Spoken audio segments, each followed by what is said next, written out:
Hello viewers, আসসালামু আলাইকুম রহমতুল্লাহ। আজ 4 দিন হলো আমার পাখি ডিম দিচ্ছে। তার মধ্য থেকে 3 দিন এবং 4 দিনে আমি 15টি করে ডিম পেয়েছি।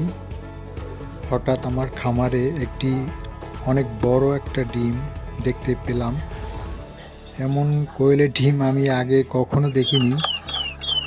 অন্য ডিমের সাথে মিলে না। আমি ডিমগুলো ফ্রিজে সংরক্ষণ করতে আছি বাচ্চা ফোটাবার জন্য। আমার পাখি মাশাআল্লাহ ডিম দিচ্ছে, আস্তে আস্তে ডিমের পরিমাণ বৃদ্ধি পাচ্ছে। আমার পাখিকে নিয়মিত মেডিসিন দিয়ে যাচ্ছি, যে সময় যেটা দরকার ওই সময় ওই মেডিসিনটাই দিয়ে যাচ্ছি। আলহামদুলিল্লাহ আমার পাখি অনেক সুস্থ আছে এবং অনেক চঞ্চল আছে।